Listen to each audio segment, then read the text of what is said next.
কৃষি প্রশিক্ষণ ইনস্টিটিউটে অধ্যয়নরত কৃষি ডিপ্লোমা কোর্সের চতুর্থ সেমিস্টারের প্রিয় শিক্ষার্থীবৃন্দ, সবাইকে স্বাগত জানাচ্ছি আজকের অনলাইনে শিক্ষা প্রদান অনুষ্ঠানে।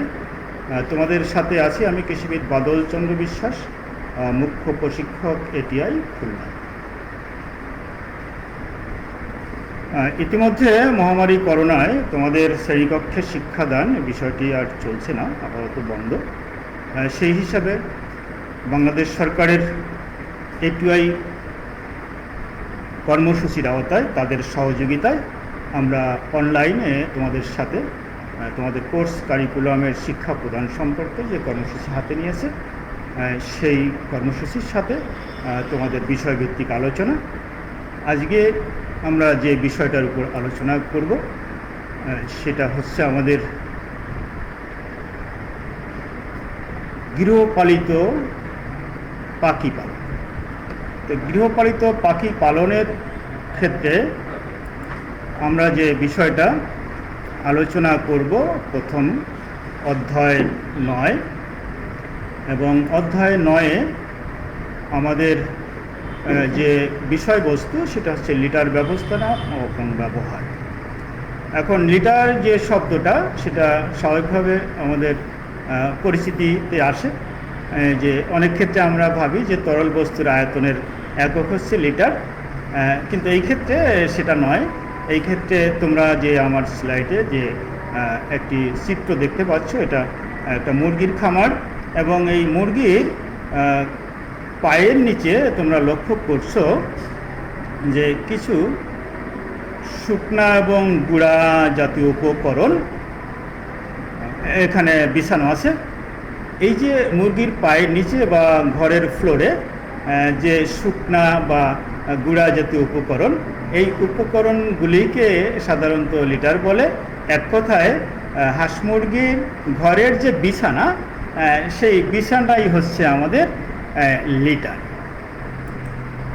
লিটার কি সেটা তোমাদের বললাম। এখন স্লাইডে দেখো যে পশু পাখির বিছানাকেই লিটার বলে, অর্থাৎ পশু পাখি যে ঘরে পোষা হয় বা যেখানে পোষা হয় তার নিচে তাদের ফ্লোরের উপরে তাদের চলাফেরার সুবিধার জন্য যে উপকরণগুলি বিছানো হয় সেটাই লিটার বা তাদের বিছানাকে বলা হয় লিটার। এই লিটার হিসাবে আমরা যে বিষয়গুলি বা উপকরণগুলি ব্যবহার করে থাকি সেটি হচ্ছে কাঠের গুঁড়া, তুষ, ধান বা গমের শুকনা খড়ের ছোট টুকরা, শুকনা ঘাস, আখের ছোবড়া, পাতা, ছাই, বালি প্রভৃতি এই উপকরণগুলি আমরা সাধারণত ব্যবহার করে থাকি। লিটার সবসময় সব কিছু দিয়ে এটা ব্যবহারের উপযোগী হবে না, এর কিছু বৈশিষ্ট্য থাকতে হবে। সেই বৈশিষ্ট্যগুলির মধ্যে যেমন লিটারের শোষণ ক্ষমতা, অর্থাৎ আমাদের এই জলীয় বাষ্প বা মুরগির বিষটা এগুলি পড়লে যাতে সহজে তার ভিজা অংশটা শোষণ করে নিতে পারে, এই ধরনের বৈশিষ্ট্য থাকতে হবে। এবং যে উপকরণগুলি আমরা ব্যবহার করব সেটা সস্তা এবং সহজলভ্য অবশ্যই হবে। বেশি দামে হলে সেটা আমাদের জন্য অলাভজনক হবে। আর হালকা, নরম এবং মুরগি বা হাঁসের জন্য আরামদায়ক হতে হবে। স্বল্প তাপবাহী, অর্থাৎ অধিকতর গরমে এটা উত্তপ্ত হবে না, এই বিষয়টাও খেয়াল থাকবে। আর যে উপকরণগুলি ব্যবহার করব সেটা যদি রোগ জীবাণুমুক্ত বা ছত্রাকমুক্ত হয় সে বিষয়টাও আমাদের দেখতে হবে। লিটার কেন আমরা ব্যবহার করব, এর প্রয়োজনীয়তা কী? পোলট্রি যাতে আরামে থাকে বা পোলট্রি বা হাঁস মুরগিকে ভালোভাবে বা আরামদায়ক উপায়ে বা পরিবেশে বসবাস করতে পারে, তার জন্য আমরা লিটার ব্যবহার করব।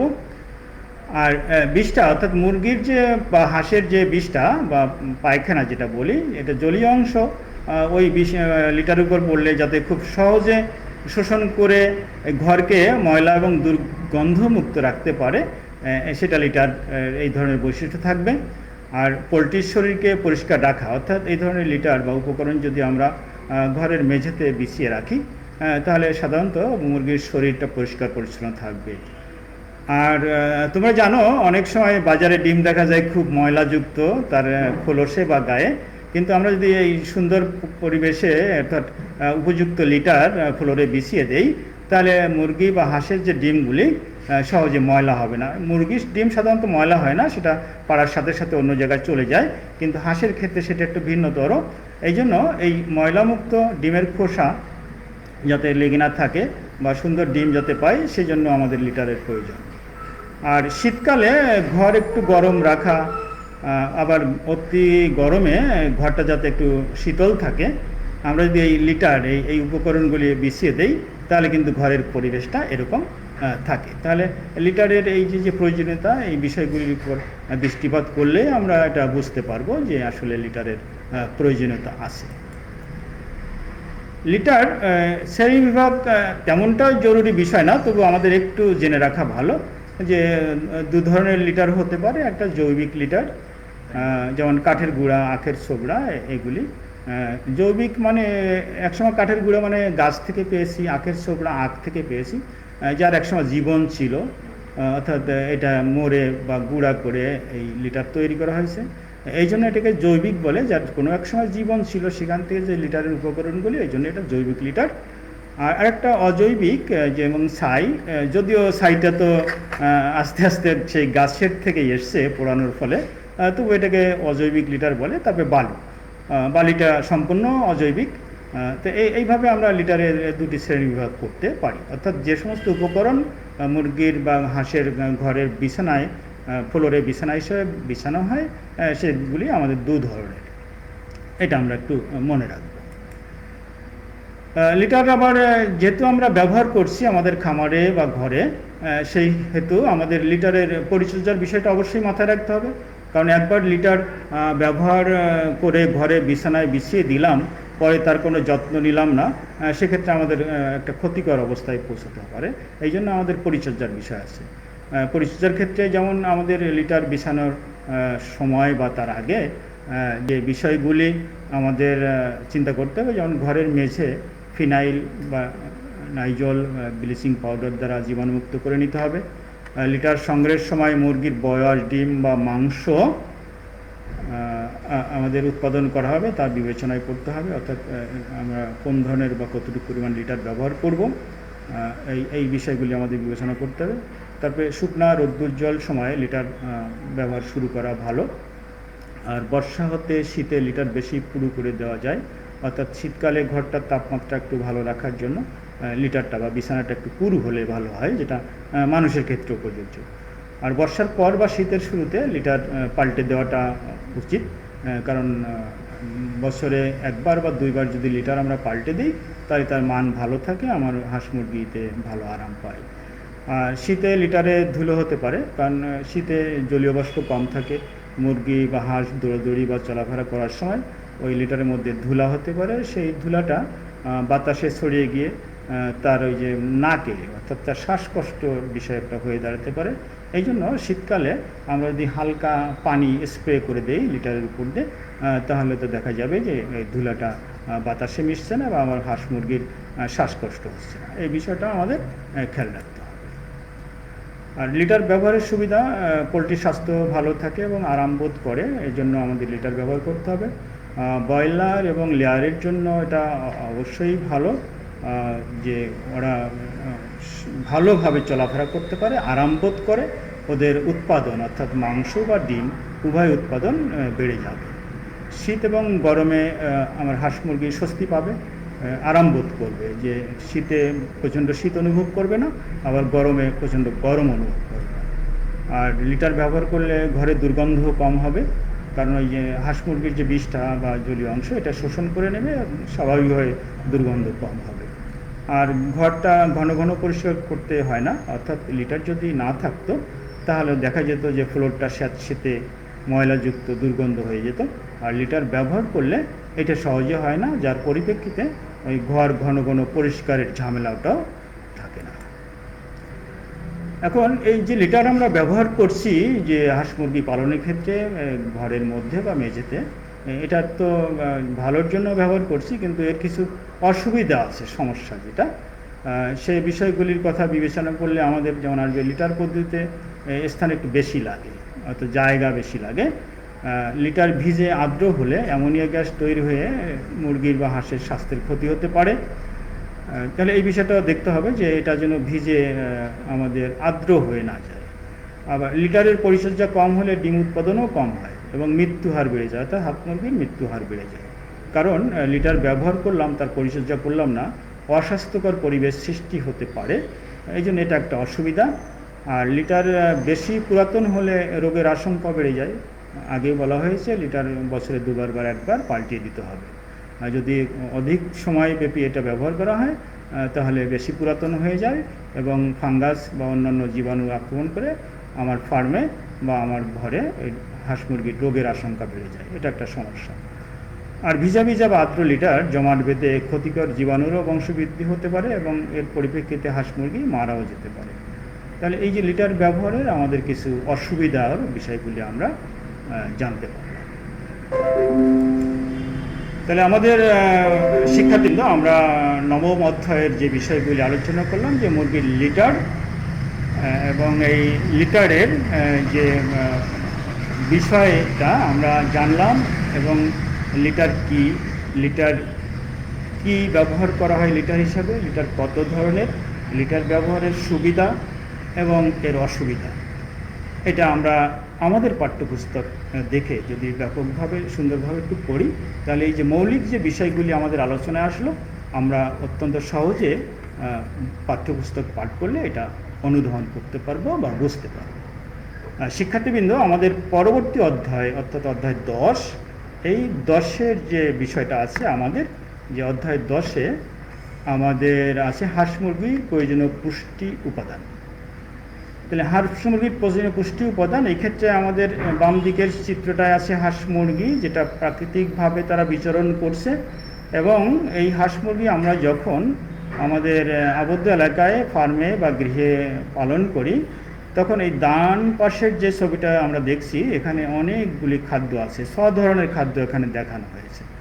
এই খাদ্যগুলি হাঁস মুরগির পুষ্টি দেয়, অর্থাৎ সে যাতে সুস্থভাবে সুন্দরভাবে জীবনযাপন করতে পারে, বেড়ে ওঠে এবং উৎপাদনে যেতে পারে। এই জন্যে যে খাবারগুলি দেয় সেখান থেকে পুষ্টি আসে, এই উপাদানগুলি আমাদের পুষ্টি উপাদান।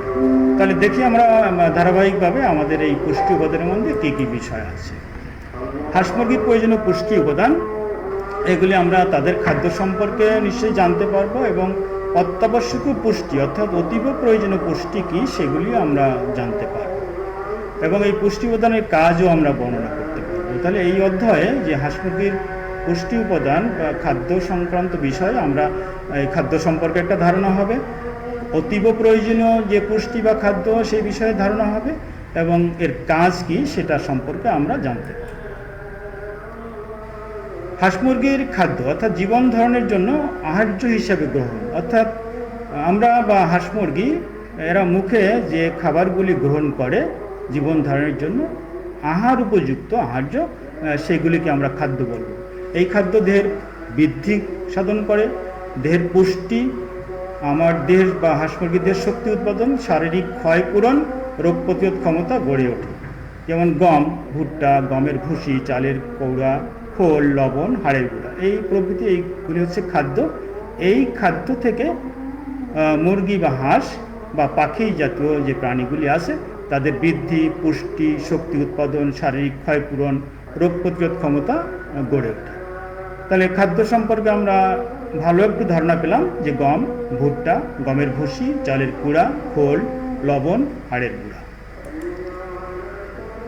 অত্যাবশ্যকীয় পুষ্টি উপাদান, যে উপাদানগুলি না হলেই নয়, যেগুলির অভাবে আমাদের যে গৃহপালিত পাখি বিশেষ করে হাঁস মুরগি তার শারীরিক বৃদ্ধি, শরীরের ক্ষয়পূরণ, তারপর ডিম বা মাংস উৎপাদনের বিষয়টা জড়িত, যেটা অভাব হলে এইগুলি ব্যাঘাত ঘটে, সেই বিষয়গুলি হচ্ছে আমাদের অত্যাবশ্যকীয় পুষ্টি। তার মধ্যে আছে শর্করা। শর্করা মানে আমাদের কার্বোহাইড্রেট, যে বিষয়গুলি আমাদের মুরগি বা হাঁস বা আমাদের পাখি জাতীয় প্রাণীকে খাদ্য হিসেবে ব্যবহার করলে সে সেখান থেকে তাপ ও শক্তি উৎপাদনের জন্য পাবে। তারপর আছে আমিষ, যেটাকে প্রোটিন বলি আমরা। হাঁস মুরগির পেশি গঠন, শারীরিক ক্ষয় এবং শারীরিক বৃদ্ধি অর্থাৎ ছোট থেকে যে বড় হয়, এই আমিষ জাতীয় খাদ্য অত্যন্ত প্রয়োজনীয় তার পেশি গঠনে, তার দেহের ক্ষয়পূরণে এবং দেহের বৃদ্ধি সাধনে। আর চর্বি বা স্নেহ যেটা শক্তি উৎপাদন করে, শরীরের তাপমাত্রা বজায় থাকে। আর ভিটামিন বা খাদ্যপ্রাণ যেটা শাকসবজি এই বিষয়গুলিতে আসে আমাদের ক্ষেত্রে, কিন্তু হাঁস মুরগির ক্ষেত্রে বিষয়টা একটু ভিন্ন। এই ভিটামিন বা খাদ্যপ্রাণ এটা খাদ্যের সাথেই যায়, এটা রোগ প্রতিরোধ ক্ষমতা এবং পুষ্টি সাধন করে শারীরিকভাবে। আর খনিজ, বিভিন্ন ধরনের খনিজ পদার্থ, পটাশিয়াম, ক্যালসিয়াম, আয়োডিন, এই বিষয়গুলি আমাদের শারীরিক বৃদ্ধি এবং পুষ্টি ঘটায়। তো এই বিষয়গুলি আমাদের খেয়াল রাখতে হবে। আর পানি অতীব প্রয়োজনীয়, যে সার্বক্ষণিকভাবে হাঁস মুরগির খাবারে পানির ব্যবস্থা করতে হয় এবং তাপমাত্রা নিয়ন্ত্রণ, হজম, পুষ্টি, পরিবহন এবং মুরগি বা হাঁসের ভিতরে যে দূষিত বর্জ্য তৈরি হয় হজমের পরে, শোষণের পরে, সেই বর্জ্য বিষয়গুলি শরীর থেকে বের করে দেওয়ার জন্য, অর্থাৎ তার পায়খানা প্রস্রাব, এটা আমাদের পানি অতীব প্রয়োজন। এই জন্য পানি আমাদের জন্য খুবই গুরুত্বপূর্ণ একটা বিষয়। তো এই বিষয়গুলি আমাদের মাথায় রাখতে হবে যে অত্যাবশ্যকীয় পুষ্টি উপাদান কি এবং কি কি কাজ করে, সেই বিষয়গুলি আমাদের জানতে হবে। এখন আমরা চলে যাচ্ছি আমাদের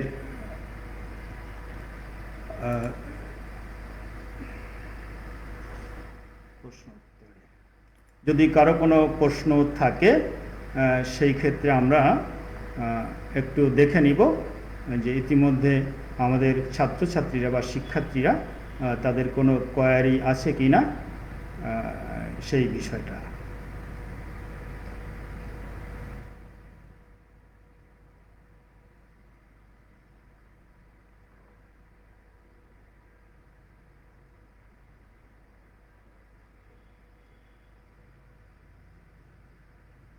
এখানে অনেকে অনেক মন্তব্য করেছে।